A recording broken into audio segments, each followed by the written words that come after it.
सत्यं दया तपः शौचं तितिक्षेक्षा शमो दमः अहिंसा ब्रह्मचर्यं च त्यागः स्वाध्याय आर्जवम्।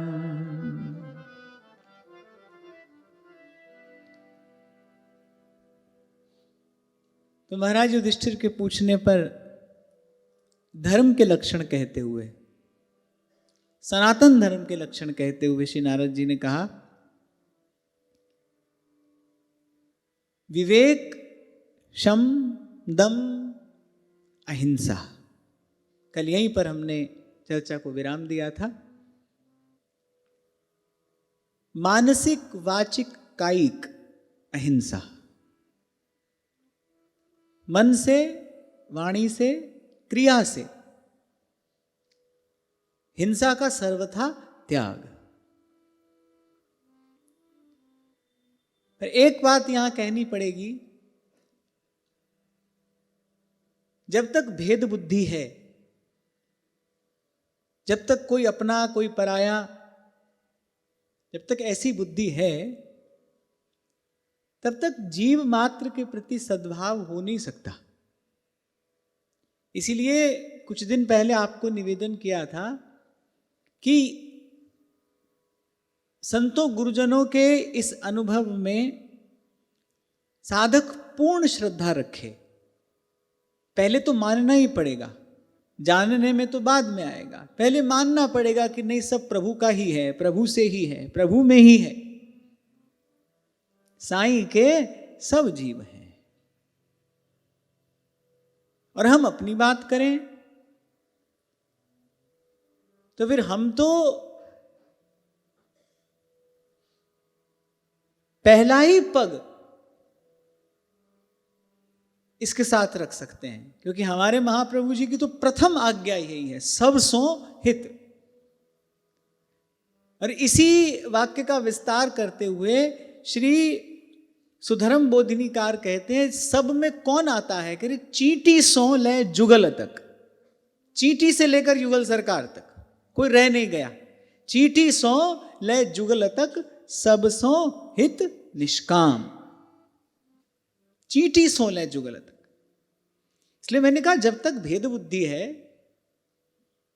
तब तक किसी ना किसी के प्रति द्वेष, ईर्ष्या, मात्सर्य, ये सब भाव आएंगे, अहित चिंतन होगा। इसके लिए क्या करना पड़ेगा? इसके लिए गुरुजनों के इस वाक्य में पूर्ण श्रद्धा रखनी पड़ेगी कि मुझे तो अभी इस बात का अनुभव नहीं हो रहा है, मैं तो अपनी इस स्थूल दृष्टि से अभी सर्वत्र भगवत दर्शन नहीं कर पा रहा हूं, पर गुरुजनों का ऐसा वाक्य है, गुरुजनों के वाक्य में श्रद्धा रखते हुए इस भाव का व्यवहार में अभ्यास करना पड़ेगा। क्योंकि अभी तो कैसा है ना, जैसे ही हमारे प्रतिकूल कोई आचरण करता है, जैसे कोई हमारे सुख में, हमारी प्रसन्नता में बाधा बनता है, ना चाहते हुए भी उसके प्रति कुछ अनुचित, अवांछित भाव आ ही जाता है। इसलिए कल इस विषय पर विस्तार से चर्चा की थी कि केवल हाथ से या शस्त्र से ही किसी को मार देना हिंसा नहीं है। दुखद वचन कब हूं ना कहा है, कठोर वचन भी हिंसा है, दुर्वचन, दुर्वाक्य ये भी हिंसा है,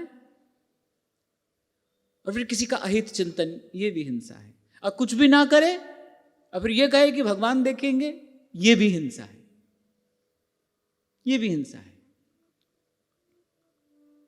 इसलिए कल एक छोटी सी बात आपको मैंने कही थी, अगर लक्ष्य भगवान हैं तब तो ये सब बात काम की है, तब तो इसमें से कुछ प्राप्त करने का प्रयास आप करोगे, नहीं तो नहीं होगा।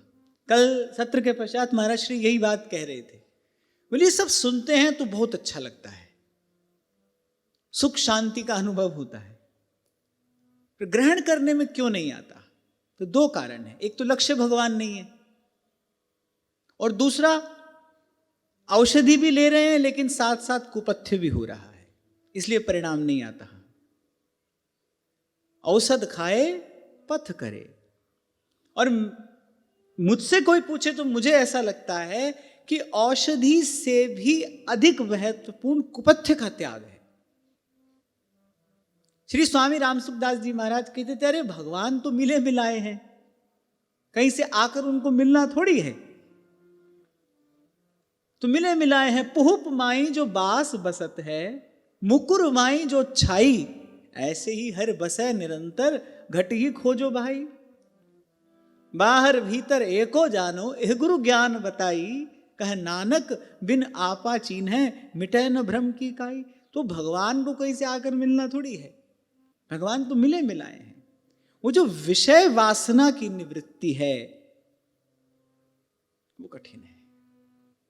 ठीक है, साधन से भगवान तो नहीं मिलते, भगवान तो अपनी इच्छा से मिलेंगे, अपनी कृपा से, अपने अनुग्रह से मिलेंगे। पर लेकिन साधन से मन भगवान से मिलने के योग्य तो बनता है, ये तो मानना पड़ेगा। नहीं तो सब महापुरुष साधन पर इतना बल क्यों देते? अब कोई प्रमादी व्यक्ति तो यही प्रश्न करता है कि अब भगवान साधन साध्य है ही नहीं, भगवान अपनी कृपा से मिलते, फिर साधन करना ही क्यों है? कल जो हम बात कर रहे थे ना कि पहले तो प्रभु से मिलने की चाह हो, और अगर वो चाह ना हो तो उस चाह को प्राप्त करने की चाह हो। तो साधन जो है वो प्रभु को प्राप्त करने की इच्छा अवश्य प्रसाद स्वरूप प्रदान करता है। हम शायद सूरत में थे, कथा के बीच में ही एक युवक ने प्रश्न किया कि क्या रसगुल्ला रसगुल्ला कहने से रसगुल्ले का स्वाद मिल जाता है? राम राम कहने से राम कैसे मिल जाएंगे? अब मैंने कहा पहले तो इस बुद्धिमान को कौन समझाए कि तुलना के लिए, तुलना की जाती है वो रूप गुण में कुछ समानता हो तब तुलना की जाती है। अब मनुष्य की तुलना कोई गधे से थोड़ी कर सकता है, मनुष्य की तुलना मनुष्य से ही होगी। तो मैंने कहा अब कथा के बीच में इस बालक ने प्रश्न किया है, अब बहुत अधिक विस्तार तो यहां हो नहीं सकता। तो मैंने कहा कि लगता है तुमको रसगुल्ला प्रिय है, तभी रसगुल्ले का उदाहरण दिया ना? बोले हाँ। मैंने कहा रसगुल्ला रसगुल्ला कहने से मुंह में रसगुल्ला नहीं आता और मुंह में पानी तो आता है। बोले वो तो आता है। तो फिर ऐसे ही तुम्हारी समझ के लिए इतना ही पर्याप्त है कि तुमको ऐसा लगता है कि राम राम कहने से राम नहीं मिलते, पर राम राम कहने से राम को मिलने की इच्छा अवश्य प्राप्त होती है। राम तो ठीक है अपनी इच्छा से मिलते हैं, वो तो मिले तो आधे नाम पर भी मिल जाएं, आधे नाम पे आते हैं, कोई हो बुलाने वाला। उल्टा जपत जगत सब जाना, वाल्मीकि भय ब्रह्म समाना, वो तो मरा मरा कहने वाले को भी मिलते हैं। उनकी बात छोड़ो, वो तो कभी भी कहीं भी किसी से भी मिलते हैं, अपनी इच्छा से मिलते हैं, अपने प्रसाद अनुग्रह से मिलते हैं। हाँ, पर ये जो साधन है ना, ये भगवत मिलन की जो चाह, जो भगवत मिलन के लिए आवश्यक है, एकमात्र युक्ति है, साधन है, उपाय है, विधि है, जो भी आप कह लो, साधन से वो तो प्राप्त होती है। पूज्य श्री पंडित जी महाराज का जीवन, उन्होंने कभी अपने मुख से ये नहीं कहा कि हमको भगवत प्राप्ति हो। सदा एक ही बात कहते थे, बस हम साधन में लगे रहें। संत भी आते थे, उनसे यही आशीर्वाद मांगते थे, बस हम साधन में लगे रहें। जब शरीर अति वृद्ध हो गया और अपना नित्य का नियम भी वो नहीं कर पाते थे, बहुत अधिक क्रिया जब नहीं हो पाती थी और मानसी भावना में ही लगे रहते थे, तो भी अपने अंतरंग जनों से बस इतनी ही बात कहते थे, बस हम साधन करते करते जाएं, बस प्रभु से मिलने की जो चाह है वो बनी रहे। प्रभु से मिलने के लिए जो भी प्रयास हम गुरु कृपा से, संत कृपा से कर सकते हैं, बस वो करते रहे। हमारे हाथ में इतना ही है और इतना ही हमको सादर सप्रेम करना चाहिए। हमारे हाथ में इतना ही है और इतना ही हमको करना भी चाहिए और इतना ही पर्याप्त है, इससे अधिक की आवश्यकता भी नहीं है। तो इसलिए भाई, अगर अपना लक्ष्य भगवान है तब तो ये सब बात कहने सुनने का लाभ है। और मुझे ये भी कहने में कोई संकोच नहीं है कि ऐसे जन बड़े थोड़े ही हैं। वस्तुतः जिनका लक्ष्य भगवान है, से जन बड़े थोड़े ही हैं। ये तो काल क्रम से ऐसा हुआ ना कि श्रीमद् भागवत जैसी ब्रह्म विद्या का भी साधारणीकरण हो गया। और साधारणीकरण क्या कहें, व्यापारीकरण हो गया। महाप्रभु ने यही देखकर तो कहा, भूता काल गतिक्रमेण वलिना हे दैव तुभ्यम नमः। क्या देखकर कहा, राधा भी साधारणी, भूता काल गतिक्रमेण वलिना हे दैव तुभ्यम नमः। ये तो कालक्रम से ऐसा हो गया। आप देखिए, श्री मैत्रेय जी को भगवान ने दिव्य ज्ञान प्रदान किया स्वधाम गमन से पहले, मैत्रेय जी को और विदुर जी को। क्या मैत्रेय जी को भगवान ये कहकर नहीं जा सकते थे, जाओ अब जगह जगह जाकर प्रवचन करो, जीवों का कल्याण करो, इस दिव्य ज्ञान से जीवों का कल्याण होगा, कहकर जा सकते थे भगवान। पर भगवान ने कहा केवल विदुर जी को ये ज्ञान सुनाना, केवल विदुर जी को ये प्रसाद देना। क्योंकि भगवान जानते हैं हमसे मिलने के लिए इस समय व्याकुल केवल एक वही हैं। उन्हीं के लिए ये ज्ञान नौका बनेगा, उन्हीं के लिए ये ज्ञान अवलंब बनेगा। अन्यथा पिए प्यारी को प्रेम रस, सकहीं तो मन में राख।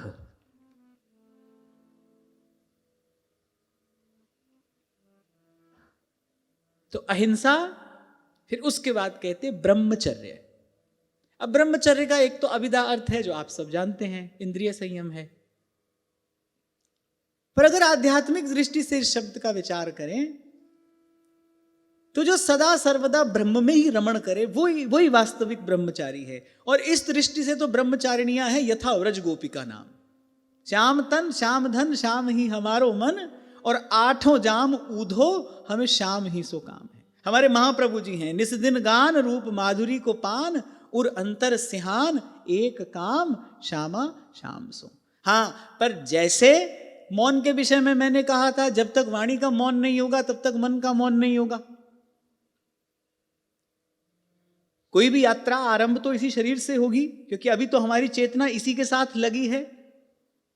तो इसी प्रकार पहले इंद्रिय संयम, फिर उसके बाद धीरे धीरे जब सत्वगुण बढ़ेगा, जब मन बुद्धि शुद्ध होंगे, जब सदा सर्वदा भगवत स्मरण बनेगा। श्री जड़ भरत जी के प्रसंग में यह बात आई थी ना कि सतत स्मरण करने के लिए जैसी बुद्धि चाहिए, सतत स्मरण करने के लिए जो शक्ति चाहिए, उस शक्ति का क्षय तो जीव विषय भोग में कर देता है। एक शक्ति आपको प्रभु ने प्रदान की है। किस लिए प्रदान की है? भगवत भजन के लिए, भगवत सेवा के लिए। अब वो शक्ति हमने विषय भोग में अपव्यय कर दी, विषय चिंतन में उसको गंवा दिया, विषय सेवन में उसको गंवा दिया। अब शक्ति तो उतनी ही आपको दी गई थी, उसका हमने दुरुपयोग कर दिया। अब भाई भगवत भजन और भगवत चिंतन कैसे बनेगा? ये तो हिसाब किताब की बात है, कोई भाव जगत की बात नहीं है। एक शक्ति, एक ऊर्जा आपको प्रदान की गई है, उसको राम में लगा लो कि उसको काम में लगा लो। अच्छा, ये अधिकार भगवान ने आपको दिया, कर्मण्येवाधिकारस्ते, जाओ। इसलिए कबीर कहते हैं संत ना होते जगत में तो ये जो जीव है ये काम क्रोध की अग्नि में जल मरता। संत आता है भ्रम भूल में भटकते, उदय हुए जब भाग, मिला अचानक गुरु मुझे लगी लगन की लाग। एकाएक संत कृपा करता है जीव पर, हाथ पकड़कर उसको सही मार्ग दिखाता है, उसको उसके गंतव्य का संकेत करता है। जैसे महाप्रभु ने कहा, अरे नरवाहन प्रभु निहार, इसी प्रकार गुरु कृपा करता है, सन्मुख करता है प्रभु के, नहीं तो जल मरता संसार। कली केवल मल मूल मलिना, पाप पयोनिधि जन मन मीना। तो एक शक्ति आपको दी गई। किस लिए दी गई थी? कि भगवत भजन, भगवत सेवा, भगवत आराधन, भगवत चिंतन हम उससे करें। अब उससे हमने किया विषय का चिंतन, विषय का सेवन। बहुत सारे लोग ऐसे हैं जो सच में चाहते हैं खूब भजन करें पर नहीं कर पाते। कारण क्या है? आप चाहते हैं कि आप भजन करें, आप नहीं कर पाते, कारण क्या है? क्योंकि साथ साथ वो कुपथ्य का सेवन हो रहा है। विषय सेवन से शक्ति का क्षय होता है, ह्रास होता है। जो शक्ति अखंड भजन के लिए चाहिए, जो शक्ति सतत स्मरण के लिए चाहिए, वो शक्ति विषय सेवन, विषय चिंतन में जा रही है। इसीलिए कल आपसे कह रहा था, ये जो संयम रूपी युद्ध है, ये तो साधक को अंतिम समय तक लड़ना पड़ता है, अंतिम क्षण तक। छिन अंत ना जानो छिन अंत, कवन बुद्धि घटई प्रकाशित। यहां महाप्रभु के कहने का तात्पर्य यही है कि अंतिम क्षण तक मन की जो चंचलता है, बुद्धि का जो स्वभाव है, वो बना रह सकता है। लगने को लग जाए मन, थोड़ी देर के लिए लग जाएगा, सब ओर से हटके लग जाएगा, फिर थोड़ी देर बाद उसका कर्तव्य देखो कहां ले जाएगा, जहां जहां जहां हमने सोचा भी नहीं होगा। तो ब्रह्मचर्य का वास्तविक अर्थ तो यही है, ब्रह्म में रमण। हाँ, पर इसका आरंभ इंद्रिय संयम से ही होता है। मैं यहां इंद्रिय निग्रह ना कहकर इंद्रिय संयम कह रहा हूं। संयम, धीरे धीरे अपने मन को समेटना चाहिए। शनै शनै धीरे धीरे रे मना, धीरे सब कुछ होए। इसीलिए आपको कई बार कहता हूं ना, धीरज के आसन पर बैठकर साधन होता है। धीरज का आसन, धीरे धीरे रे मना करना शुरू करोगे, एक बार असफल होगे, दो बार असफल होगे, तीसरी बार सफल होगे, चौथी बार फिर असफल हो सकते हैं, ऐसा हो सकता है। तभी संत कह रहे हैं, लागे रहो मेरे भाई, लागे रहो मेरे भाई। अच्छा, और एक बात मुझे और भी लगती है कि भगवान के साथ लगे रहने में सुख ही है, कोई झंझट तो है नहीं। गिरे पड़े तो भी इस मार्ग पर सुख ही है, भगवान के लिए तो भटकने में भी सुख ही है। फल रूपत्वात्, क्यों? क्योंकि भक्ति फल स्वरूपा है। इसलिए लागे रहो मेरे भाई। इसलिए मैंने कहा इंद्रिय निग्रह नहीं, इंद्रिय संयम, धीरे धीरे। जैसे डाइटिशियन कहता है ना कि पोर्शन कट। अब एकदम से कोई व्यक्ति नहीं कर सकता है नियंत्रण, तो उसको कहा जाता है कि ठीक है, फिर पहले कम खाना शुरू करो, कम खाओ। पर एक बात मुझे कहनी है, श्री ध्रुवदास जी कहते हैं कि प्राय करके व्यक्ति कैसा होता है, कह तो सब गहे और कह सब छाड़े, इसीलिए सफल नहीं होता। अब 50-55 डिग्री जहां टेम्परेचर हो, वहां भी जीना मुश्किल है। -5-10 में हो जाए तो भी बड़ा कठिन है। जो सर्वाइवल है वो एक्सट्रीम एंड्स पर बहुत कठिन है, मतलब ज्यादा समय तक आप उस पर रह नहीं सकते। इसीलिए शास्त्र कहता है मध्यम मार्गम समाचरेत, संतुलन का मार्ग। कई बार आपसे कहता हूं ना, संतुलन ही जीवन की सुंदरता है, संतुलन से ही गति संभव है। बैलेंस, संतुलन, संयम, और ये कठिन है। मेरा अनुभव तो ये कहता है कि छोड़ देने से, किसी भी वस्तु विषय को एकदम छोड़ देने से संयम कठिन है।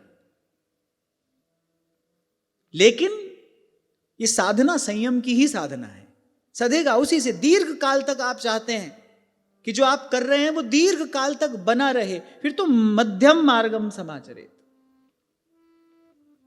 फिर तो वो बीच का ही रास्ता आपको लेना पड़ेगा। इसलिए इंद्रिय संयम, धीरे धीरे धीरे धीरे मन को समेटिए। और उसके लिए साधन को हरि भजन है, कैसे सत्संग सहाय। फिर कहा त्याग। किसका त्याग? अन्न का त्याग, वस्त्र का त्याग। ये तो बेकार की बात है। अपने शरीर को कष्ट देने से, अपने शरीर को बहुत अधिक त्रास देने से, अरे भजन तो छोड़ो, शरीर रोग का घर और बन जाता है। वो जो साधारण जीवन व्यक्ति जी सकता था वो भी नहीं जी पाता। जो नहीं करना चाहिए उसका त्याग, जो हम नहीं करते हैं। जैसे छोटा सा उदाहरण है, बहुत साधारण सी बात है, व्यवहार में अनेक बार हम अपने जीवन में घटता देखते हैं। बात कर रहे हैं, फिर कहेंगे वैसे ऐसे कहना तो नहीं चाहिए, फिर कहते हैं। ऐसे किसी के बारे में नहीं कहना चाहिए, पर फिर कहते हैं। अब देखो, जानते हैं कि नहीं कहना चाहिए, फिर भी कह रहे हैं। वो जो नहीं कहना चाहिए ना, उसको नहीं कहिए, जो नहीं करना चाहिए उसको ना करिए। कुपथ्य का ही त्याग, यही वैद्य कहता है। वैद्य की सलाह केवल इतनी होती है कि कुपथ्य का त्याग करना। वैद्य ये नहीं कहता भोजन नहीं करना, फिर पथ्य का सेवन करना, कुपथ्य का त्याग करना। और आध्यात्मिक अर्थ यदि हम विचारें, फिर तो एक ही बात है, कर्तापन का त्याग। मेरा मुझ में कछु नहीं, जो कुछ है सो तोर,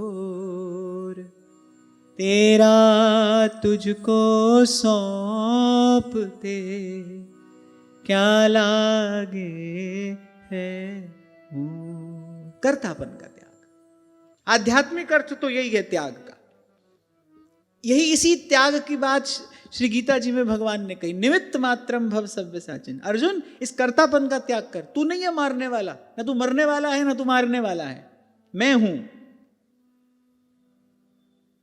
किसको जीवन दान देना है, किसका जीवन हरण करना है, ये नियंत्रण मेरे हाथ में है।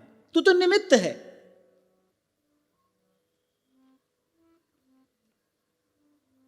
एक बात सोचकर बताओ,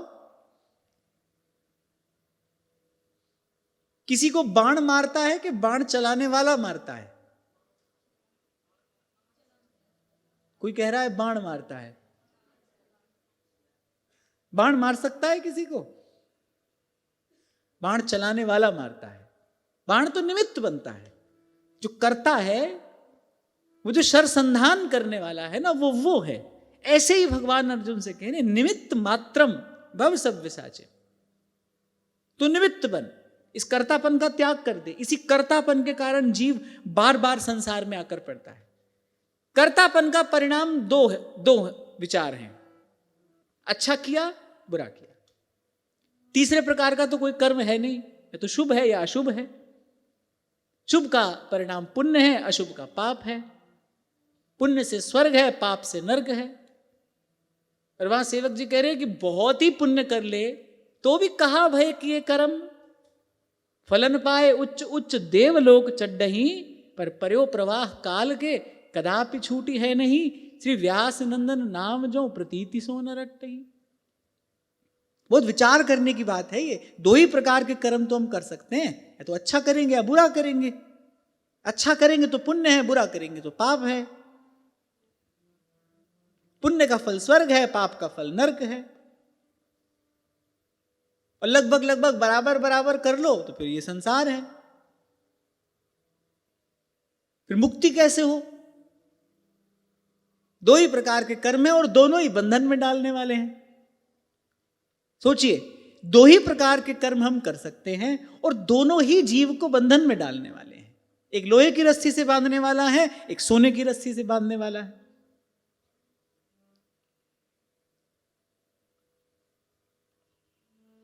कि क्या किया जाए? कुछ किया ही नहीं जाए। देत लेत है आप ही और पलटू पलटू सोर। अंत में जाकर संत यही कहते हैं, राम झरोखे बैठ गए और सबका मुजरा लेत। जो आध्यात्मिक अर्थ है ना त्याग का, बाकी तो बहुत बहुत सतही बातें हैं। बाकी तो बहुत सतही बातें हैं। हमने ये छोड़ दिया, हमने वो छोड़ दिया। उससे बल्कि हुआ क्या? जिसका त्याग किया जाना था, जिस अहंकार का त्याग करना था, वो करने से हुआ क्या? वो जो छोटी मोटी चीज आपने छोड़ दी, उसको करने से हुआ क्या? वो जिसका त्याग किया जाना था, वो दूषित भाव और बड़ा हो गया। देखो हमने ये छोड़ दिया, देखो हमने वो छोड़ दिया, सब छोड़ा है, विरक्त हो गए। पूछो कौन विरक्त हो गया? मैं विरक्त हो गया। पहले कौन था? मैं गृहस्थ था, फिर मैं विरक्त हो गया। मैं कहां गया? उसी मैं का ही तो त्याग करना है। बुल्ले शाह गल ता बढ़ जब तो मैं नो दिलों मिटाइए, पर मैं तो कहीं गई नहीं। पहले मैं गृहस्थ था, फिर मैं विरक्त हो गया। गलत तो नहीं कह रहा हूं मैं, क्योंकि गृहस्थ विरक्त सभी बैठे हैं ना यहां पर। पहले मैं गृहस्थ था, फिर मैं विरक्त हो गया। वो जो मैं है, जिससे पिंड छुड़ाना था वो तो मैं कहीं गया नहीं। गृहस्थ विरक्त से तो कोई मतलब नहीं है, क्योंकि ना गृहस्थ बंधन है और ना विरक्ति साधन है, दोनों ही बात नहीं है। बंधन तो वो मैं है, मैं, वो जो वृत्ति है ना कि मैं करता हूं, मैंने किया, मैं करूंगा, पिंड तो उससे छूटना चाहिए ना, वो तो छूटा नहीं। इसीलिए सेवक जी कह रहे हैं, पर्यो प्रवाह काल के कदापि छूटी है नहीं, श्री व्यास नंदन नाम जो प्रतीति सोना लट्टे। इसी को ध्यान में रखकर श्री कबीर जी कहते हैं, भला भया मेरी मटकी फूटी, भला भया मेरी मटकी फूटी, हो मैं पनिया भरन से छूटी, मेरे सर से टली बला, मेरे सर से टली बला। ये जो कर्तापन है ना, यही जीव की सबसे बड़ी विपदा है, यही बला लगी है उसको, यही नहीं छोड़ती। बला लग जाती है ना किसी को, आपने बोलचाल में सुना होगा, बला लग जाती है, छोड़ती नहीं फिर वो उसको। ऐसी जो कर्तापन की बला लगी है ना जीव को, ये नहीं छोड़ती। ये जो श्री कृष्ण मटकी फोड़ते हैं ना, उसका आध्यात्मिक अर्थ यही है। मटकी रखी कहां है? सर पे। कर्तापन का विचार कहां रहता है? लीवर किडनी में तो नहीं रहता है, बुद्धि में रहता है ना, यहां रहता है, मति में रहता है। तो उसका आध्यात्मिक अर्थ यही है। कृपा करते हैं भगवान, जिसकी मटकी फोड़ते हैं ना उस पर कृपा करते हैं। तभी कबीर नाच रहे हैं, अरे आज ये दिन आया है, उसने मेरी मटकी फोड़ी है। भला भया मेरी मटकी फूटी।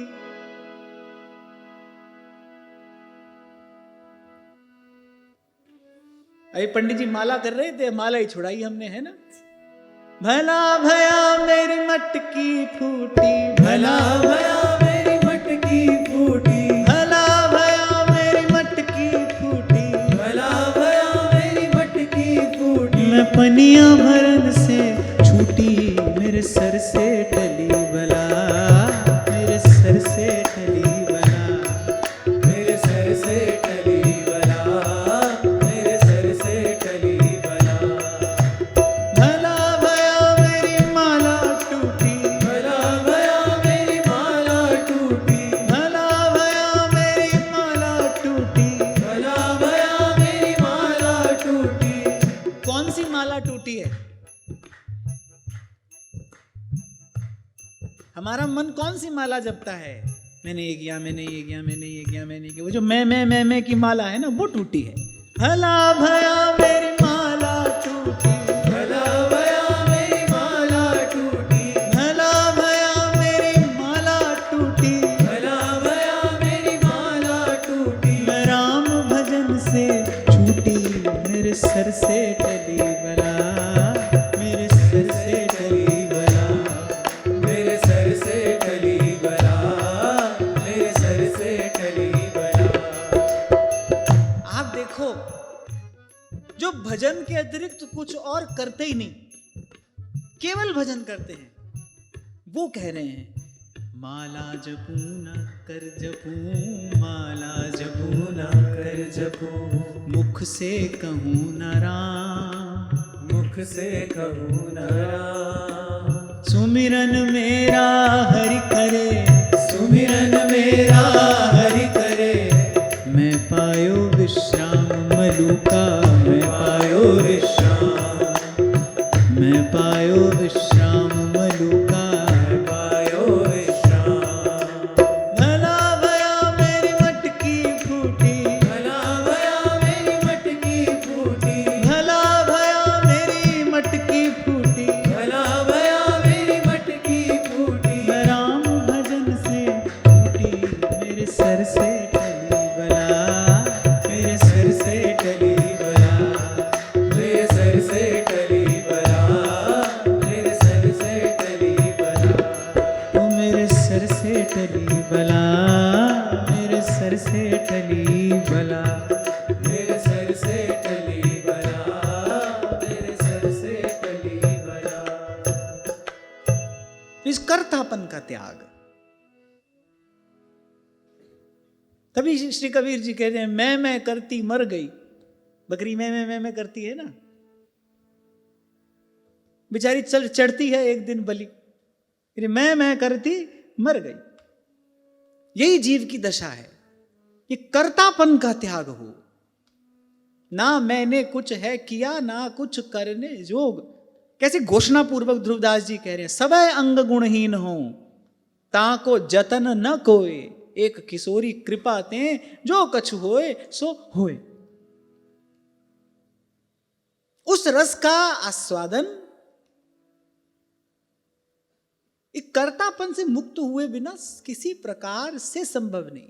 अभी कई बार आपसे कहता हूं ना कि सुनता हूं कि अपने लीला के अनुभव की बात भी बता रहे हैं और साथ साथ में राग द्वेष भी लगा हुआ है, मेरा तेरा भी लगा हुआ है। गोस्वामी जी कह रहे हैं भाई दिन और रात एक साथ रह नहीं सकते, ऐसी कोई व्यवस्था नहीं है। रवि रजनी एक ठाम नहीं रह सकते। लीला का अनुभव भी हो रहा है, बड़ी बड़ी बात, सिद्धों की सी वाणी, और संसार की हाय हाय भी लगी हुई है। दोनों बातें एक साथ कैसे हो सकती हैं भाई? हमारी समझ में तो नहीं हो सकती। संतों का अनुभव भी कुछ यही कहता है।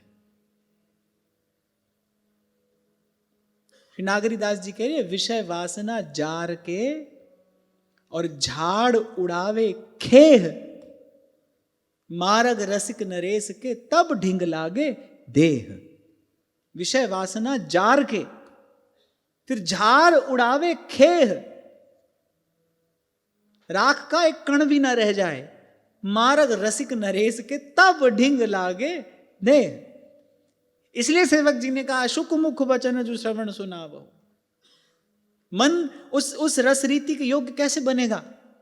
वो जन्म जन्म से जो विषय वासना में लिप्त पड़ा है, पाप पंक में लिप्त है, वो मन कैसे श्री प्रियालाल की केली के चिंतन के योग्य बनेगा? लीला चिंतन के योग्य कैसे बनेगा मन?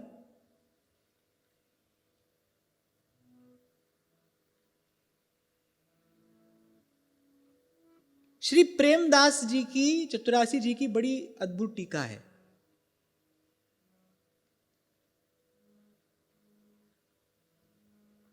अब तो शायद प्रकाशित भी है वो, है ना?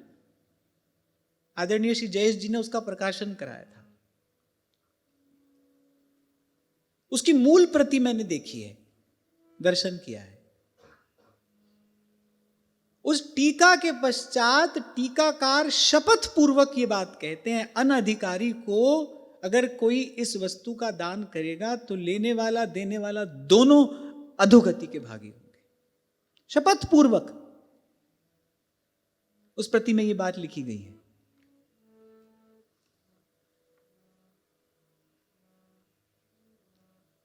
हमारे प्रातस्मरणीय श्री रसिक पद रेणु जी महाराज, आप जब बादग्राम में निवास करते थे तब आपने उपसुधा निधि की व्याख्या की थी। छोटा सा बड़ा बड़ा अद्भुत ग्रंथ है, लघु काय है, मुझे तो बहुत प्रिय है। तो व्याख्या की थी आपने। श्री उड़िया बाबा जी महाराज के आश्रम में महाराज श्री को पूज्य श्री पंडित जी महाराज का दर्शन हुआ, तो आपने वो ग्रंथ एक प्रति उनको भेंट की। खोला, एक श्लोक देखा और सादर महाराज श्री को लौटा दी कि हम इसके अधिकारी नहीं हैं। पूज्य श्री पंडित जी महाराज सादर महाराज श्री को वो ग्रंथ की प्रति लौटा दी कि हमारा इस भाव में अधिकार नहीं है, हम इस ग्रंथ को पढ़ने के अधिकारी नहीं है।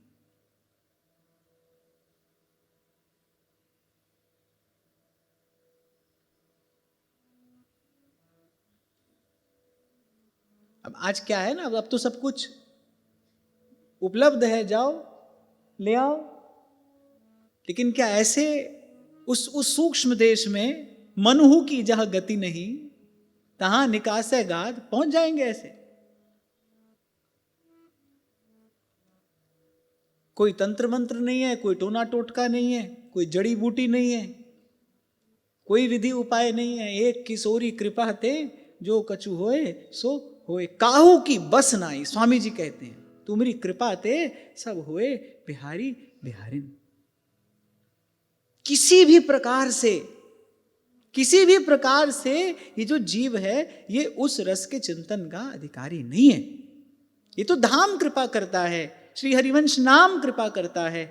रसिकन संग फिरे दिन राति, तब कहीं जाकर उस लीला चिंतन का कुछ किंचित कण मात्र प्रसाद प्राप्त होता है।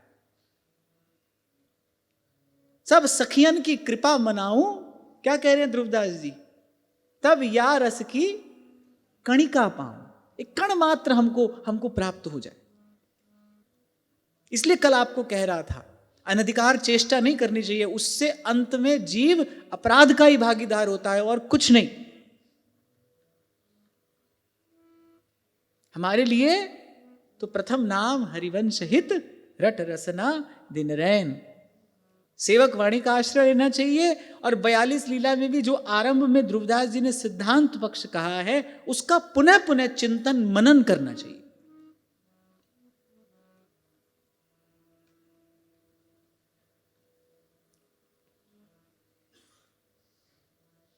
विश्व प्रसिद्ध रासाचार्य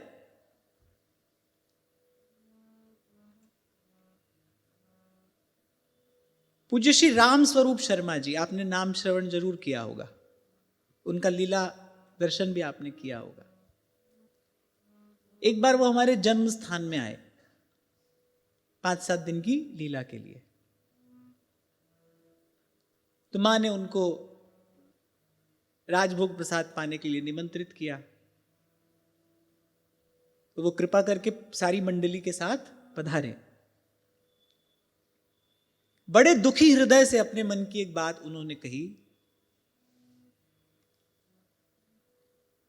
अच्छा, पूज्य बाबा श्री पंडित जी महाराज उनके सर्वस्व थे। पूज्य बाबा महाराज की कृपा ने ही उनका पालन पोषण सदैव रक्षण किया। बाबा का वाक्य उनके लिए ब्रह्म वाक्य था। तो हम लोग अपने कक्ष में बैठे थे, प्रसाद पा चुके थे, मंडली के लोग प्रसाद पा रहे थे, स्वामी जी विराजे थे। तो कहने लगे कि कल हमसे बड़ी भूल बन गई। हमने रात्रि में लीला के पश्चात श्री प्रिया जी की शयन लीला को दर्शन कराए दियो, और सुबह सुबह एक सेठ सेठाइनी ने आके हमसे बहुत बुरी बात कही। तब से हमारो मन बहुत व्यथित है। हमसे हमारे बाबा ने ये कही है कि आप कहीं भी निकुंज लीला का दर्शन न कराया करें। अरे हमसे भूल बन गई, हमारो मन बड़ो व्यथित है। क्या भूल बन गई? शयन लीला का दर्शन कराया, पद चल रहा था चापत चरण मोहनलाल, उस पद का उन्होंने दर्शन कराया। अब घर पहुंचकर वो जो जजमान परिवार था, तो सेठानी जी ने कहा, लो तुम क्यों नहीं दबा सकते हमारे चरण? तो जीव की गति तो बस इतनी ही है। खान पान सुख चाहत अपने, तिनको प्रेम छुवत नहीं सपने। हमारे जैसा मैला कुचैला मन क्या किसी भी प्रकार से उस लीला चिंतन का अधिकारी है? अरे हम तो यहां आ गए हैं, महाप्रभु की बात तो सुनिए। क्वाहम तुच्छः परम मधमः प्राण्य हो गर्र कर्मा। हमारे लिए ही तो है ये बात। किसके लिए है?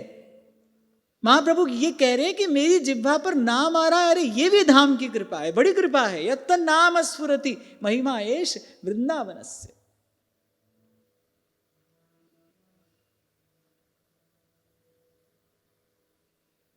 हनुमान चालीसा की तरह चतुरासी गा रहे हैं। नई नई परंपराएं देखने में आ रही हैं। यदि हनुमान चालीसा का पाठ किया जाता है ना, तो हनुमान चालीसा तो पाठ की वस्तु है। स्वयं गोस्वामी जी ने कहा, जो 7 बार पाठ कर कोई झूठे ही बंद महासुख होई, तो पाठ की वस्तु है। अरे भगवत रसिक देव कहते हैं, प्रियालाल क्या कह रहे हैं? कह रहे जो आप गाते हैं सोई हम करते हैं, और भगवत रसिक देव कह रहे जो वो करते हैं सोई हम गाते हैं। हमारे यहां पदगान में भी समय का, ऋतु का, लीला चिंतन का विचार किया जाता है।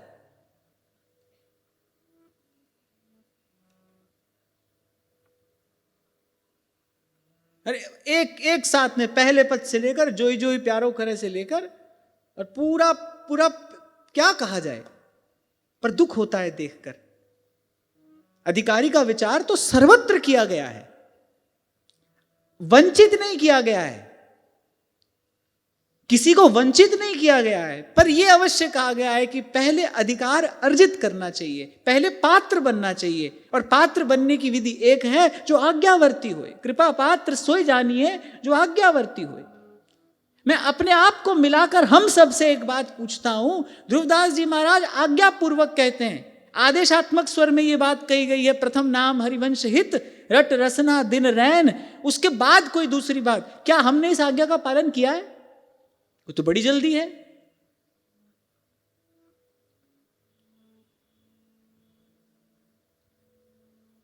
सिद्ध सब बनना चाहते हैं, शुद्ध नहीं होना चाहता है कोई। हमको तो ये लगता है, मैं अपनी बात कह रहा हूं, अरे यहां तक आ गए, यही बड़ी कृपा हो गई हम पर। तो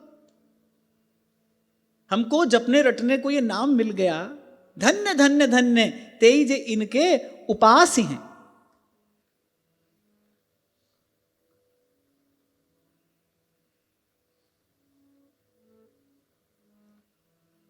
अरे श्री जी के चरण अभी ध्यान में नहीं आए, पर श्री जी ने कृपा करके उन चरणों की रज तो हमको प्रदान कर दी है।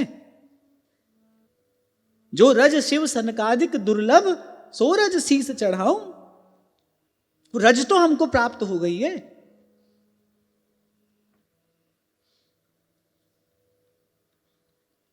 अब ऐसा हो सकता है कि बहुत सारे लोगों को मेरी बात ठीक ना लगे, पर मुझे तो यथामति जो समझ में आता है वही मैं आपसे कहता हूं। मेरा विश्वास, मेरी श्रद्धा तो गुरुजनों के वाक्य में है, उसमें कोई किंतु परंतु न किया जाए, इसी को श्रद्धा कहते हैं। और वो जो कह रहे हैं वैसा करने से हमको वस्तु प्राप्त होगी, इसको विश्वास कहते हैं। गुरुजनों ने जो भी कहा है उसमें किंतु परंतु न करके उसको यथावत हम स्वीकार कर लें, यही श्रद्धा है। और ऐसा करने से हमको वस्तु अवश्य प्राप्त होगी, ये विश्वास है। तो मुझे तो इन गुरुजनों के वाक्यों में श्रद्धा और विश्वास है। इन्होंने कहा है प्रथम नाम हरिवंश हित रट रसना दिन रैन। दूसरी बात हमको सोचनी क्यों है, पहले हम ये काम करें, पहले यहां तक पहुंचे, पहले दिन रात उस नाम की रटन हो। यह जो पर्यो मोही सहज सुभाव, श्री हरिवंश नाम रस चाव। अभी तो झूठ सच बोलने में वाणी लगी हुई है, संसार की निंदा स्तुति करने में लगी हुई है। जैसा चाव नाम जपने का होना चाहिए, जैसा उत्साह होना चाहिए, हाँ मैं तो अपने भीतर अभी देखता नहीं। अब आपकी आप जानो। मैं तो पहले भी आपसे कहा था, जैसी बुद्धि भगवान में लगनी चाहिए हमारी तो अभी है नहीं। हाँ कोई हमको निराशा नहीं है, कोई निराशा नहीं है, लेकिन पता है, अपनी स्थिति मालूम है। तो हमको तो पहले वही काम करना है, बाकी कुछ बाद में करेंगे। कुछ समय पूर्व महाराज श्री ने मुझसे कहा था, आप में से किसी ने महाराज श्री को कहा होगा, पता नहीं, जब भागवत जी की चर्चा हो रही थी, किसी ने कहा होगा कि थोड़ा निकुंज रस की चर्चा भी हो जाए। तो मैंने कहा उसके लिए तो आपको किसी अधिकारी व्यक्ति को ढूंढना पड़ेगा, मैं तो हूं नहीं। हमसे तो जो पहले हुआ वो भी अनधिकार चेष्टा थी।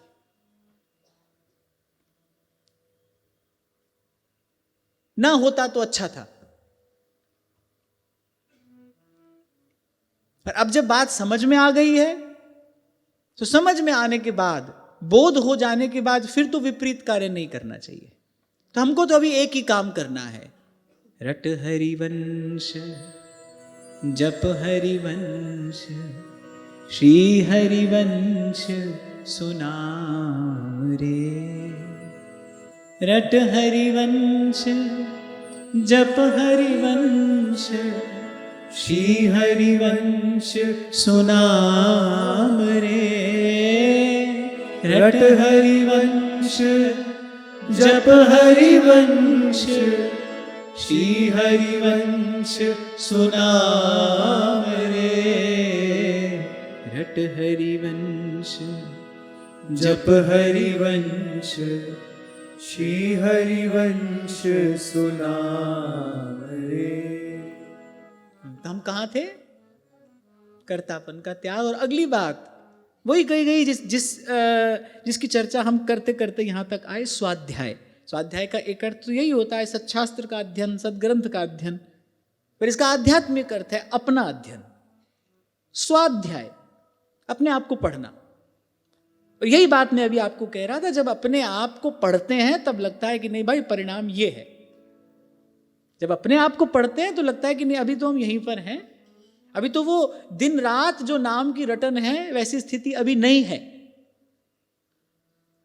जब तक वो नहीं है, अरे साधारण से विद्यालय में भी पहली कक्षा उत्तीर्ण किए बिना दूसरी कक्षा में नहीं बैठने दिया जाता। एक कक्षा उत्तीर्ण करना आवश्यक है।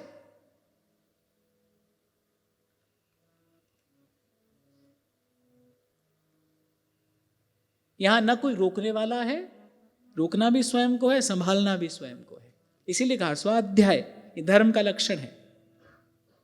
और आत्मचिंतन और निष्पक्ष आत्मविश्लेषण के बिना तो किसी साधक की उन्नति कभी संभव हो ही नहीं सकती। दूसरे व्यक्ति को क्या पता है, और दूसरे व्यक्ति के दिए गए प्रमाण पत्र का मूल्य भी क्या है। संसार हमको भगवान कह दे तो भगवान हो जाएंगे क्या? बुल्ले शाह पता ता लगसी जे चिड़ी फसी हथ बाजा, समय तो आएगा। धर्म राय जब लेखा मांगे, कबीर जी कहते क्या मुख लेके जाएगा। धर्म राय जब लेखा मांगे, क्या मुख लेके जाएगा रे मन, राम सिमर पछताएगा रे मन, राम सिमर पछताएगा। मैं तो कई बार सोचता हूं, सारा संसार आपकी प्रशंसा करता हो, क्या होता है उससे? क्या आंतरिक स्थिति का, वास्तविक स्थिति का परिवर्तन हो जाता है? वो सब मिट्टी के तमगे हैं। वो ताश के पत्तों से बच्चे घर बनाते हैं ना, हल्का सा झोंका आता है, सब गिर जाता है। हम तो थोड़ी सी मान प्रतिष्ठा को, हम तो थोड़ी सी स्तुति प्रशस्ति को ही सब कुछ मान बैठते हैं। वहां महाराज क्या कह रहे हैं? बारू की भीत जैसे वसुधा को राज है, राम सिमर राम सिमर। बारू की भीत जैसे वसुधा को राज है। सारी पृथ्वी का साम्राज्य क्या है? रेत की दीवार जैसा है। नारायण स्वामी कहते हैं ना, नारायणीय सुध नहीं, सांझ मरे के भोर, शाम को मरेंगे कि सुबह मरेंगे पता नहीं।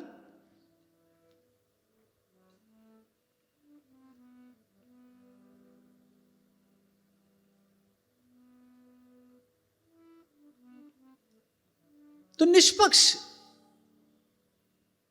आत्मचिंतन, दूसरे का 1000 दोष क्षमा करिए, अपना नहीं। और हम बिल्कुल विपरीत दिशा में चलते हैं। अपने 1000 दोष दूसरे के मत्थे मढ़ दिए, इसमें यह कारण था, उसमें वो कारण था, हम तो नहीं करना चाहते थे, बिल्कुल भी नहीं करना चाहते थे, उसके कहने पर किया, उसके कहने पर किया, यही सब तो। और दूसरे का छोटा सा भी अपराध नहीं भूल पाते, नहीं क्षमा कर पाते, हृदय से क्षमा नहीं कर पाते। तो काम की चीज है स्वाध्याय। श्रीमद् वाल्मीकि रामायण का पहला श्लोक है, तपस्वाध्याय निरतः।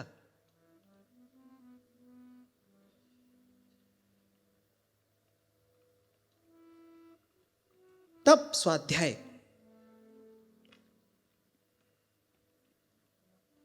और एक और इसका बड़ा लाभ है, ईमानदारी से अपने आप को देखोगे ना, अपने आप को ईमानदारी से देखोगे, किसी की निंदा होगी नहीं, कर ही नहीं पाओगे।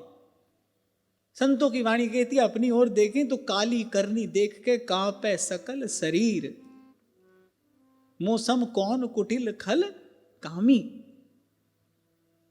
कैसे कैसे शब्द सूरदास जी कह रहे हैं। और सूरदास जी की वाणी कोई कोरी कविता तो है नहीं, वाणी है। मौसम कौन कुटिल खल कामी। अपने आप को ईमानदारी से देखो, किसी की निंदा कर ही नहीं पाएंगे हम।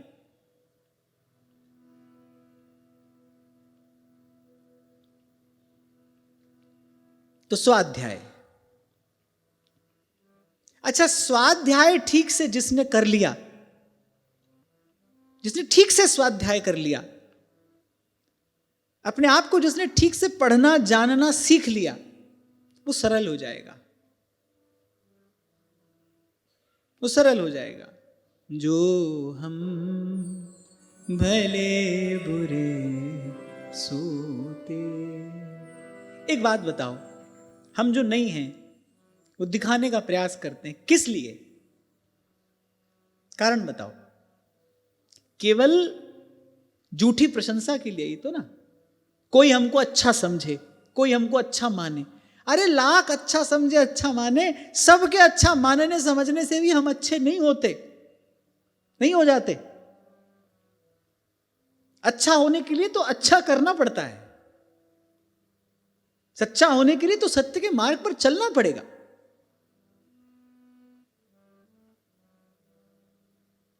अपनी आंख से देखा है आपने, एक समय जो लाखों करोड़ों लोगों के भगवान थे, आज देखो। पर ऐसा चलता रहेगा, ये होता रहेगा,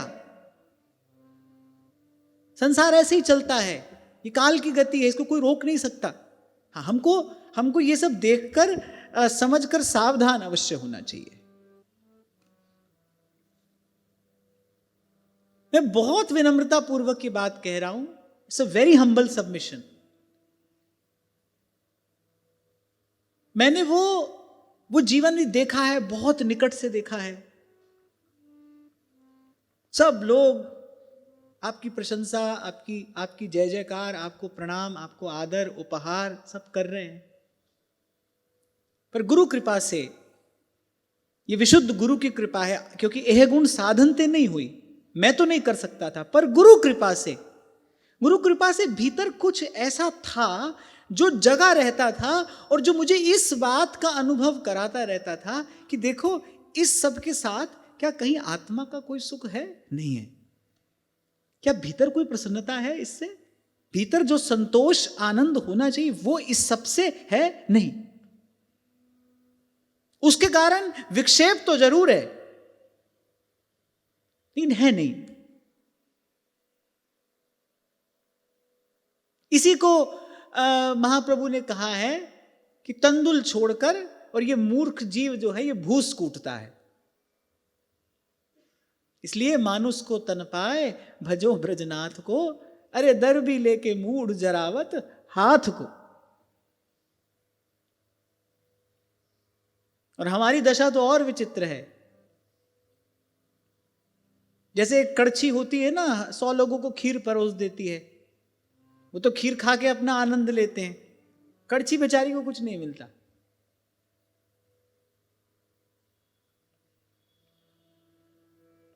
हाँ, पर उसके गुण उपकार का पा सकूं नहीं पार, रोम रोम कृतज्ञ है करे सुधन्य पुकार।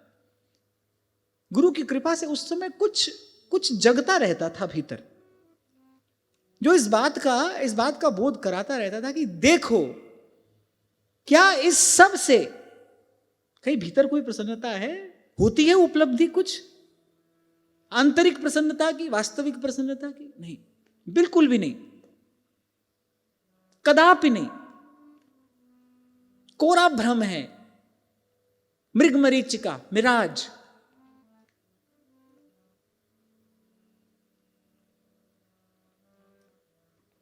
हां, पर समझ में आ जाने पर भी छूटता नहीं,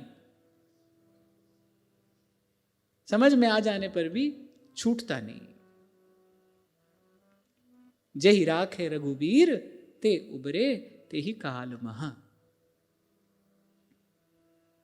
पर मेरी इसमें बड़ी निष्ठा है। अपने आप को देखते रहिए, विचारते रहिए, और निष्पक्ष होकर, अपने साथ पक्षपात मत करिए, अपने दोष को अनदेखा मत करिए। वैद्य कहता है कि रोग का थोड़ा सा भी लक्षण दिखाई पड़े तत्काल उसकी औषधि करनी चाहिए, पता नहीं कब वो भयंकर रूप धारण कर ले।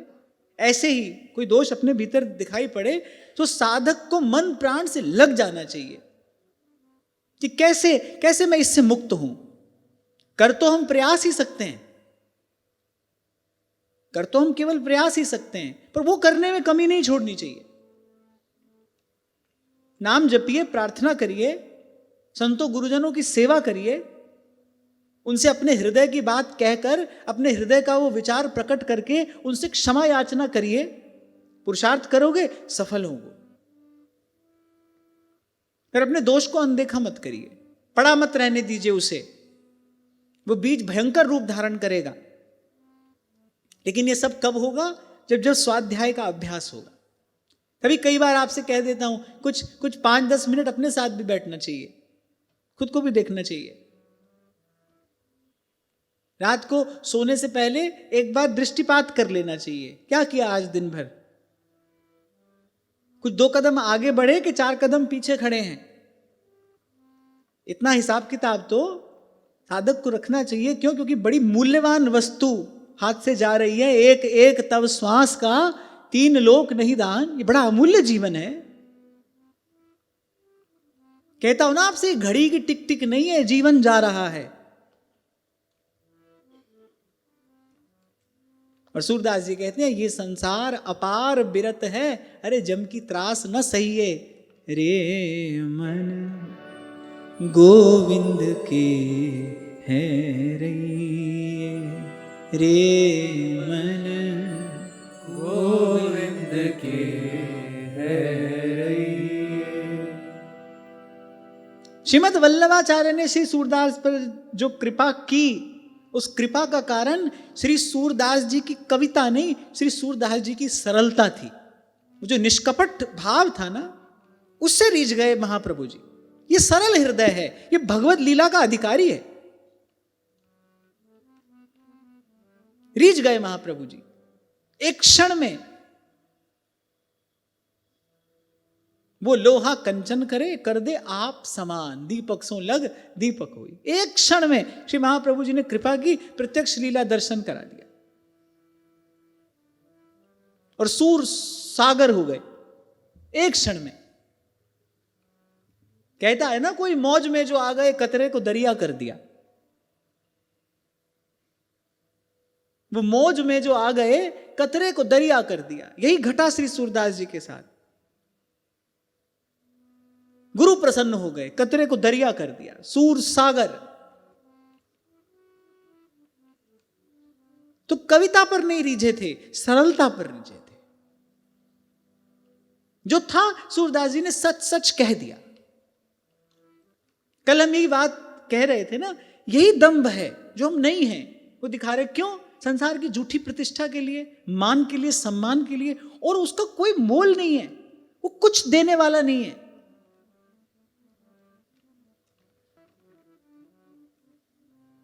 कभी कभी ऐसा होता है ना कि हृदय के भाव को पूर्ण रूप से कहने के लिए शब्द नहीं होते, वो अनुभव का ही विषय होता है।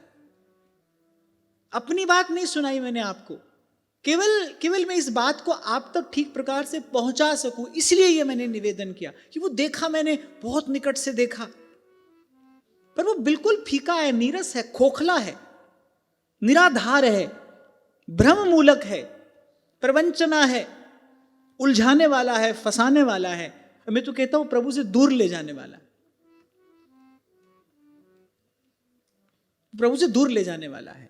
अहंकार जितना बढ़ता जाएगा उतना प्रभु से दूर। तो स्वाध्याय ये नित्य का नियम होना चाहिए। सदग्रंथ का अध्ययन भी हो, सत्शास्त्र का अध्ययन भी हो, और अपना अध्ययन भी होना चाहिए। इसलिए अभी आपसे निवेदन किया ना, रात को सोने से पहले 5-7 मिनट इसके लिए जरूर निकालना चाहिए, दृष्टि डालनी चाहिए। सुबह से जगे रात तक क्या किया, कितना किया। कह रहे हैं कि हम संतों गुरुजनों के मार्ग पर चल रहे हैं, क्या वस्तुतः चल रहे हैं? और एक और बात जो थोड़ी देर पहले आपसे मैंने कही कि कभी ऐसा देखोगे कि 2 कदम आगे पहुंच गए, कभी ऐसा भी देखोगे कि 4 कदम और पीछे चले गए। ऐसा भी होगा, और एक बार नहीं होगा, बार बार होगा। इसीलिए कहा कि धीरज का आसन नहीं छोड़ना, धीरे धीरे रे मना, धीरे सब कुछ हो। एक बात पक्की है, ईमानदारी से अगर कोई लगा है ना, तो सफल जरूर होता है, चाहे आज हो के कल हो, पर वो होगा जरूर। जो ईमानदारी से इस पथ पर चल रहा है, जीवन मुक्ति उसकी प्रतीक्षा करती है।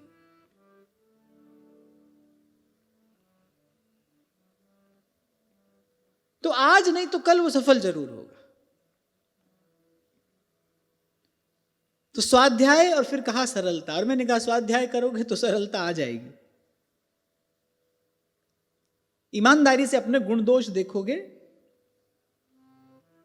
बहुत सारे अनर्थ जीवन से अपने आप दूर हो जाएंगे। पर निंदा नहीं होगी, पर द्रोह नहीं होगा, न पर निंदा होगी न पर द्रोह होगा, किसी पर रोष नहीं होगा, किसी पर क्रोध नहीं आएगा। उस सब के लिए तो हम ही बहुत हैं। अपने भीतर देखें, सबके लिए तो हम ही बहुत हैं। यहां पर धर्म के सब लक्षणों में सरलता, यह भी धर्म का एक लक्षण है। अच्छा, भगवान ने ये कभी कहा ही नहीं कि ऐसे होकर आइए। भगवान की शर्त है जैसे है वैसे, छिपाव दुराव लगाव बनाव ये ना हो। हमारे मन पर ये जो कपट का ये जो कपाट लगा है ना, ये खुले, भीतर बाहर एक से। इसलिए बालक का उदाहरण दिया जाता है। अब आजकल तो ये भी कहना कठिन है, वैसे छोटे छोटे बच्चे भी सब सीख जाते हैं आजकल तो, पर पहले बालक का उदाहरण दिया जाता था कि इसीलिए बालक नहीं जानता है, भोला सीधा सरल, इसीलिए कहा जाता है बालकवत भाव हो, बालक के जैसा, भोला निश्चल सरल, भीतर बाहर से एक जैसा।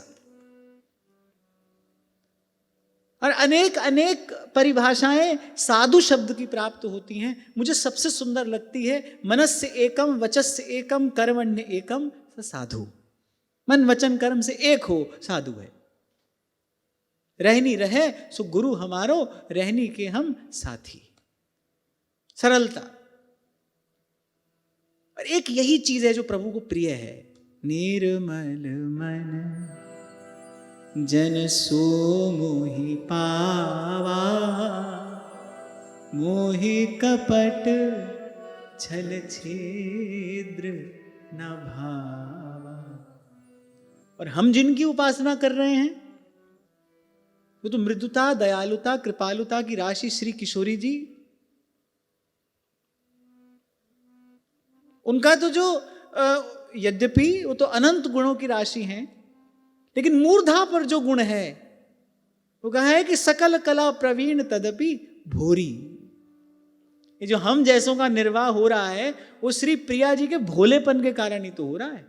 हम जैसे कुटिलों का निर्वाह इस दरबार में हो रहा है, इसका कारण श्री प्रिया जी का भोलापन ही तो है। प्रीति जान के हूं थोड़ी, तोहे राखेंगी शरण। तो हमको तो यदि अपने आप को इष्ट आराध्य के अनुकूल बनाना है, तो हमारे लिए बाकी सब लक्षणों में सबसे पहले ग्राह्य जो है वो यही है, सरलता। जैसे भीतर है वैसे बाहर, व्यवहार में कपट ना हो। सब व्यक्ति केवल झूठे संसार की झूठी खोखली मान प्रतिष्ठा सम्मान पाने के लिए करता है, और कोई दूसरा कारण नहीं है।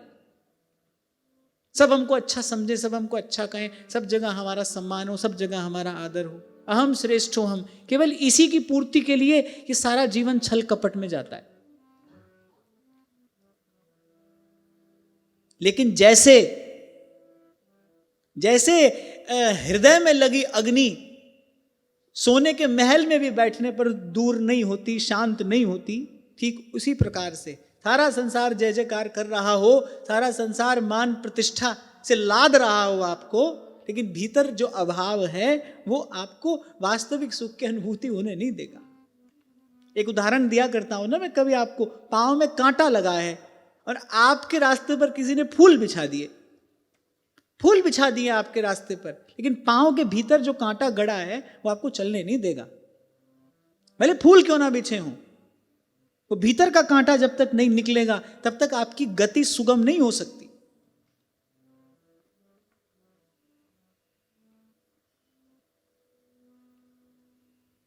और हम जिनकी उपासना कर रहे हैं हमारे लिए तो बाकी कुछ भी बाद में, सबसे पहले सरलता, बालकवत भाव। बड़ी भोली शिवप्रिया जी हैं, कुटिलाई उनके निकट नहीं जा सकती किसी भी प्रकार से। ये शरीर तो भले सुबह से लेकर शाम तक खड़ा रहे उनके श्री विग्रह के पास, लेकिन वो जिसको जाना है वो तो कुटिलाई लेकर वहां तक नहीं जा सकता। उसका त्याग तो सबसे पहले।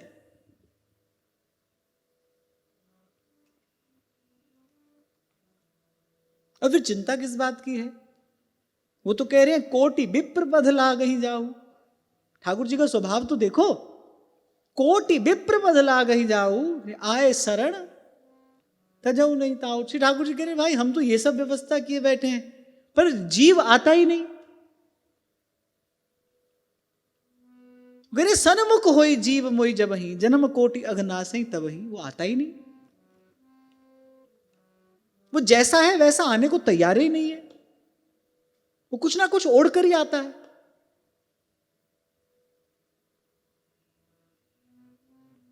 इसीलिए कबीर कहते हैं घूंघट के पट खोल रे तो ही पिया मिलेंगे।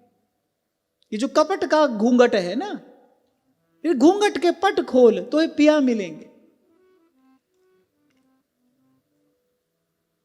इसलिए मैंने कहा स्वाध्याय बड़ा आवश्यक है। आप ईमानदारी से अपना अध्ययन करिए, ईमानदारी से करोगे विनम्रता आएगी, दैन्य आएगा। जो भगवान की कृपा का एकमात्र हेतु है ना, वो दैन्य प्राप्त होगा।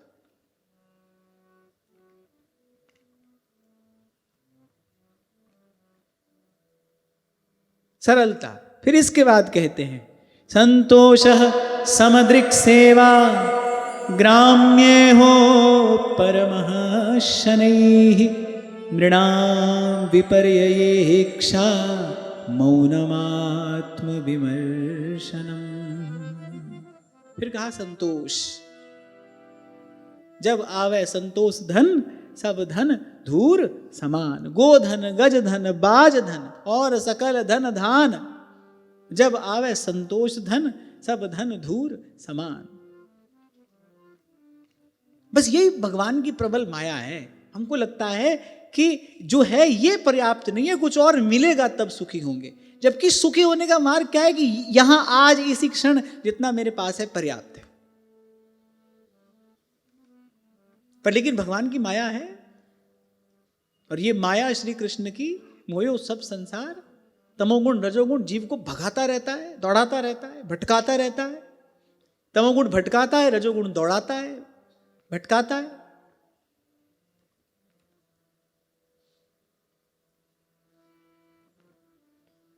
कहते हैं ना हम, धीरज के आसन पर बैठना और संतोष का जल छिड़कना। भूमि को पहले जल छिड़क कर, अब पहले तो ऐसा होता था ना, मिट्टी होती थी। अब किसी को अगर आसन लगाना है तो पहले जल छिड़क कर उस भूमि को स्वच्छ करके योग्य करके फिर आसन लगाया जाता था। ऐसे संतोष का जल छिड़क के फिर धीरज का आसन लगाइए, फिर भजन होता है। फिर नहीं तो माला भले चल रही है, जप भी हो रहा है, लेकिन भजन तो मन की जो इच्छा है, चाहे वो वस्तु की हो या व्यक्ति की हो, भजन तो उसी का ही हो रहा है। कहा संतोष। हमारे सुख से दूर करने वाला हमको कौन है?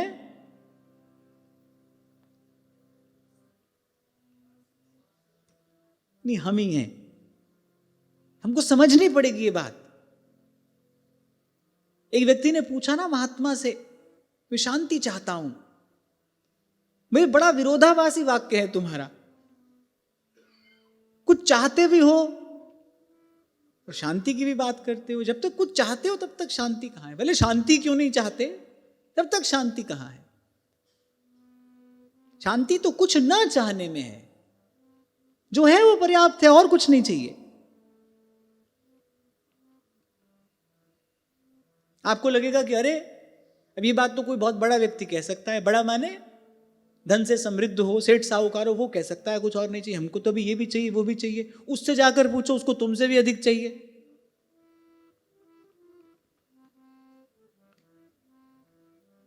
वहां देवराज के पद पर बैठे बैठे इंद्र सोचते हैं, अरे ब्रह्मा जी के पद पर होते तो क्या बढ़िया होता। उनको देवलोक का वैभव मिला है, वो सोचते ब्रह्मा जी के पद पर होते तो क्या बढ़िया होता। वो एक सवैया है ना। हाँ हाँ, निर्धन कहे और धनवान सुखी, और धनवान कहे सुख राजा को भारी, राजा कहे चक्रवर्ती सुखी, चक्रवर्ती कहे सुख इंद्र को भारी। हाँ, इंद्र कहे श्री राम सुखी। इंद्र को लगता है कि यार देवराज बनकर बैठे हैं, भगवान ही होते। इंद्र कहे श्री राम सुखी और श्री राम कहे सब संत सुखारी, संत कहे संतोषी सुखी। संत कहे संतोष में सुख है, संतोष बिना दुनिया दुखारी। कितनी बढ़िया बात है ये। तभी मैंने कहा आपको आज लग रहा है ना कि चलो हम कैसे कहते हैं कुछ नहीं चाहिए, तो ये चाहिए वो चाहिए, अभी इस चीज की कमी है उस चीज की कमी है। जिसके पास आपको लगता है सब कुछ है, उससे जाकर पूछो। जो अभाव आपको है वही अभाव उसको है। जैसे अभी थोड़ी देर पहले हमने बात की ना कि पहले मैं ग्रस्त था, अब मैं विरक्त हूं। अब मैं तो कहीं नहीं गई, उससे पिंड तो छूटा ही नहीं। ऐसे ही वो जो अभाव है ना, मुझे कुछ और चाहिए, ये जो भाव है, अभाव का जो भाव है, वो दरिद्र को भी है, वो धनवान को भी है, वो इंद्र को भी है। और यही एक अभाव का भाव हमको सुख से दूर किए है। जो है ये पर्याप्त है, उसी क्षण सुख है। जो मेरे पास है ये मुझे पर्याप्त है। आप देखो उसी क्षण सुख स्फुरित होता है भीतर। मैं आपसे कई बार कहता हूं ना, सुख और शांति कहने को दो है, एक ही बात है। शांति ही सुख है। और सुख किसको कहते हैं? चाह गई चिंता मिटी, मनुआ बेपरवाह, और जां को कछु न चाहिए सोई शहंशाह। मन निर्मल भया जैसे गंगा नीर। और आज आरंभ में आपको मैंने निवेदन किया कि बहुत सारी बातें ऐसी होंगी जो अभी अपनी बुद्धि में नहीं आएंगी, अपने देखने में नहीं आएंगी, अपने अनुभव में नहीं आएंगी। फिर गुरुजनों की बात पे श्रद्धा करना, गुरुजनों की बात मानकर उसका अभ्यास करना आरंभ करना, अनुभव होगा। गुरु की बात में श्रद्धा है, और मैंने कहा श्रद्धा माने किंतु परंतु नहीं, और विश्वास माने गुरुदेव का वाक्य है ऐसा होगा। धैर्य धारण करके उसके अभ्यास में, उसके साधन में लगे रहना, यह अनुभव का प्रसाद अवश्य दिलाता है, अवश्य दिलाता है। और जैसे ही भीतर कुछ अनुभव होता है, बाहर की सब दौड़ अपने आप छूट जाती है। चाहो भी तो आप नहीं कर पाओगे। एक समय ऐसा आता है, एक स्थिति ऐसी आती है, चाह कर भी कोई आपसे व्यवहार नहीं करा सकता।